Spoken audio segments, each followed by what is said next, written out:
This is the story of TWA Flight 427. On the 22nd of November 1994, a TWA MD-82 was on a three-day trip. The 22nd was the second day of their three-day trip, and the captain had flown the first leg of that day from San Jose to Lambert St. Louis International Airport, or STL for short. With them at STL, they had a 2-hour layover at STL, which allowed them to catch their breath. The first officer would be the one flying the plane out of Lambert St. Louis International Airport and onward to Denver. The plane was supposed to depart at 9:31 p.m., but they had to postpone the departure by about 15 minutes as the plane had been overbooked. With all of that sorted out, the crew got clearance to taxi to runway 30 right via taxiway Papa, and at 10:01 p.m., the crew let ATC know that they were ready for departure. As all of this happened, at another corner of the airport, a Cessna 441 was on the ground. It was a charter flight from Iron Mountain, Michigan. The Cessna had to drop off a passenger at STL. It was scheduled to leave Iron Mountain at 6 p.m. or 6:30 p.m., but the passenger in question hit icy roads and was delayed. She only got to the Iron Mountain Airport by about 7 p.m. With all passengers accounted for, the Cessna 441 departed for STL shortly afterward. The flight went well. As the Cessna approached the St. Louis area, the tower had a hard time understanding the pilot of the Cessna. His transmissions were garbled. ATC, however, cleared the plane to land on runway 30 right.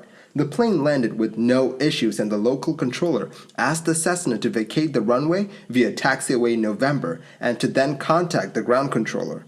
After vacating the runway, the Cessna pilot reported back to the local controller, who reiterated his request for the pilot to contact the ground controller. By 9:40 p.m., the Cessna was ready to go.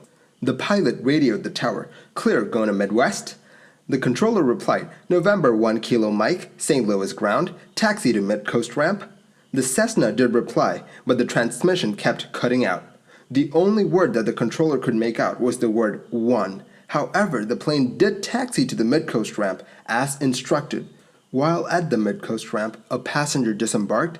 The pilot and his other passenger seemed eager to get back to Iron Mountain.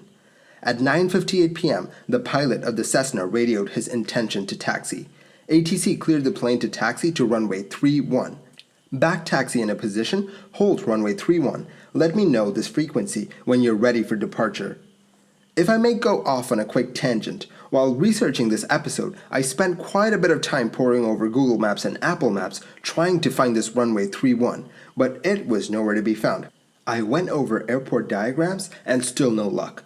As it turned out, back when TWA was operating at STL, STL was experiencing a lot of traffic, so much so that they had to briefly designate the taxiway northwest of runway 30 right as a runway. Today it's a taxiway, but back then it was a runway.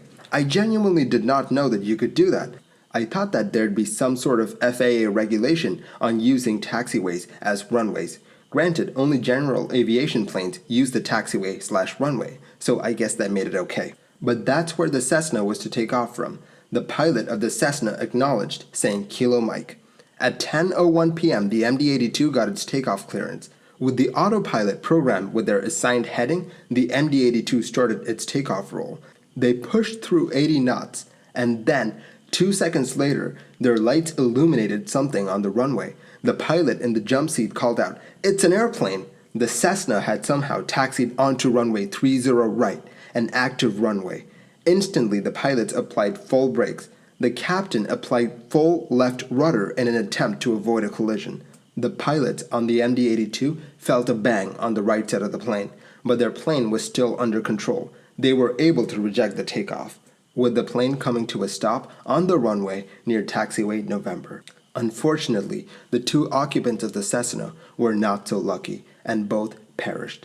The Cessna was on the center line as the MD-82 bore down on it. Had the captain not applied the left rudder, and the MD-82 would have crashed into the Cessna. But the right wing of the MD-82 sheared the top off of the Cessna, making the accident unsurvivable for the occupants in the Cessna. First, let's take a look at the path of the MD-82 to get a bird's-eye view of how the MD-82 traveled around the airport. Now, let's look at the Cessna. The Cessna taxied onto runway 31, or the taxiway, and when it should have turned right, it turned left, leading it onto an active runway, the runway that Flight 427 was using. The weather at the time was not bad, with loads of visibility. The MD-82 had all its lights on and was very visible. The lighting on the ground was also up to FAA standards, so the pilot of the Cessna would have noticed that he was taxiing onto a runway.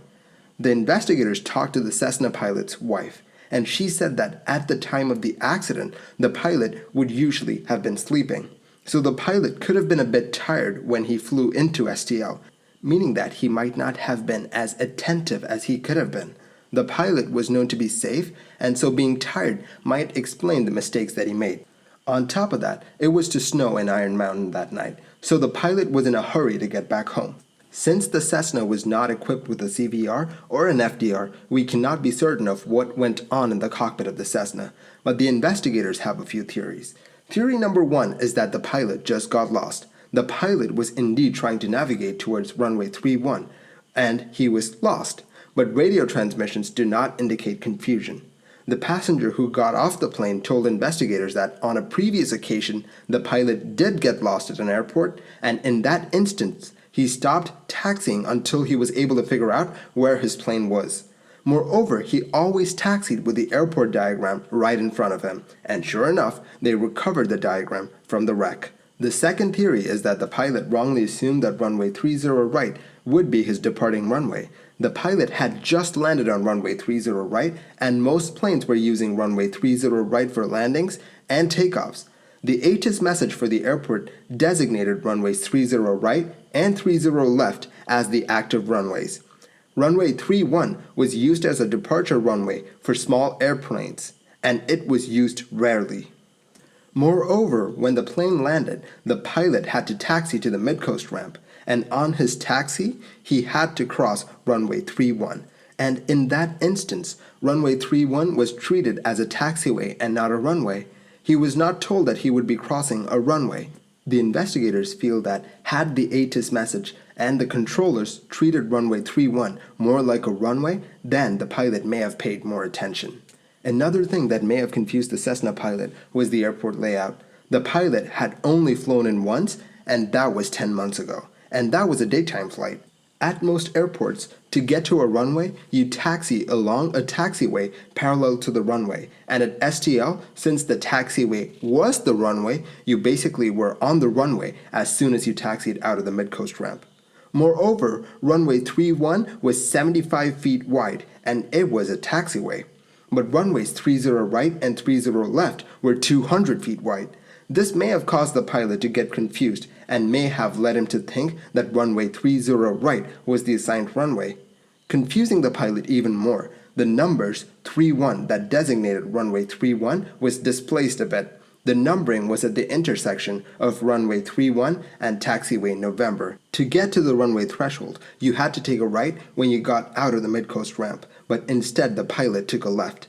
As he taxied along, there were white arrows that pointed towards the threshold of runway 31, but since he taxied in the opposite direction, he never encountered the numbers 31 painted on the taxiway. The white lights he saw while taxiing should have tipped him off to the fact that he was on a runway. The lighting scheme of the airport were up to the FAA standards at the time. The Cessna then entered runway 30 right at an intersection. Had the controller intended for this to happen, the Cessna would have been granted an intersection clearance. The lack of the intersection clearance should have tipped off the pilot that he was not supposed to be there. The pilot of the Cessna had been having trouble with his radio, and therefore the need for clear communication was of paramount importance. The pilot also never read back his clearance. At the time, readbacks were only required for airborne operations. You did not have to read back your clearance for surface operations. That changed after this incident. After this, pilots had to read back their entire clearance for surface operations as well. Could the pilots of the MD-82 even see the small Cessna? During clear daylight conditions, the pilots would have been able to see them, even if it was really small. But at night, it would have been harder, as the Cessna was not equipped with an anti-collision light. The tests also showed that it was hard to discern the Cessna on the runway, even with its navigational lights on. The air traffic controller's phraseology was also looked at. The taxi clearance was as follows. 1 kilo Mike, Roger, back taxi into position, hold runway 31. Let me know its frequency when you're ready for departure. How does one get onto runway 31? This was a non-standard transmission. A standard transmission would have asked the pilot to turn left and to then continue straight and to then hold at runway 31. But the tower controller did mention runway 31 in a second transmission. Hold on position on runway 31 and monitor the tower on 120.0. The pilot just replied with, understand position and hold, monitor the tower. The tower controller had no idea that the pilot was unfamiliar with the airport. The pilot never showed any uncertainty or confusion in his communications. This gave the illusion of effective communication. But with STL being a busy airport, the controller was under a heavy workload, and that's probably why the controller reverted to a shorter taxi clearance. The taxiway being designated as a runway can cause a lot of confusion for pilots who are not familiar with the airport. Usually when you have 3 parallel runways, they are denoted by left, center, and right, but doing so would have confused the inbound pilots, as they'd see 2 runways but not the third one, and that could lead to a lot of confusion. The displacement of runway 31 could also confuse pilots who were not familiar with the airport. After the crash, they decided to get rid of the displacement and to designate the entire taxiway as a departure runway for general aviation traffic. What do you think happened? Do you think he got lost or that he misunderstood his taxi clearance? Also, do let me know if you know of any other taxiways that have been converted into runways. Thank you for watching this episode of Mini Air Crash Investigation. A big thank you to Ryan Bomar for letting me use his amazing footage on my videos. If you like the videos that I make, do consider liking and subscribing. It will really help the channel grow. I'll catch you guys next time. Stay safe.